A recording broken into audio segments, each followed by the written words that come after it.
Маған түсіп жатқан сұрақтың бірі, өгей әкенің тегін алған баланың тағдыры қандай болады? Жалпы кез келген адамның дүниеге келгенде өзінің тегі болады. Яғни Алла тағала адамға өмір бергенде оның нақты әкесі мен шешесін таңдап, сол әке мен шешеден дүниеге келеді бала.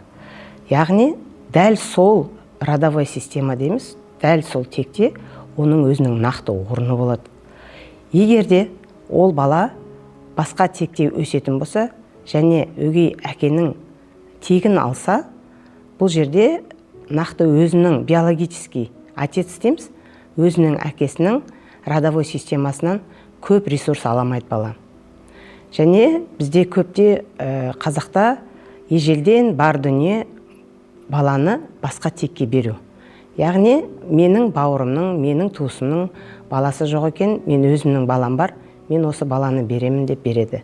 Сонда біріншіден бұл жерде ол Аллаға қарсы шығады. Өйткені Алла басқа текке берген баланы сол жерде ол өсу керек. Сонда ғана ол бай, қуатты және дені сау бала болып өседі. Біріншіден ол өзі заңдылық бұзады. Екіншіден жаңа басқа текке барған бала өзінің энергетический ресурс дейді, яғни көп ресурс тектен келіп тұрған ресурстан айырылады. Біріншіден, екіншіден бұл зақым келеді денсаулыққа, ақшаға, байлыққа және де масштабқа. Яғни масштаб дегеніміз не? Алдағы уақытта ол бизнес құрайым дейді, басқадай әрекеттер жасаймын дейді. Сонда бұл үлкен әсер береді. Неліктен? Өйткені ол басқа текте жүр. Яғни ол жерде оның нақты орны жоқ. Егер де бала өзінің фамилиясын алмаса, жалпы фамилия дегеніміз не? Фамилия ол родовая энергия. Сонда бала автоматически сол энергиядан айырылады. Яғни ол масштабқа шығу оған өте қиын болады. Және мынандай техника бар. Родительский треугольник. Яғни бұл треугольникта жалпы адам баласы өзінің мақсатына жету үшін алдына мақсат қойды ма? Соған жету үшін біріншіден ол әкесі мен шешесінен бата алу керек. Не үшін бізде қазақта міндетті түрде бата алу керек дейді. Сонда ата-анадан бата алған кезде ғана ол өзінің нақты қалауына жете алады. Сонда бұл жерде сепарация жүру керек. Сепарация, яғни бала позициясынан ол үлкен позицияға жету керек.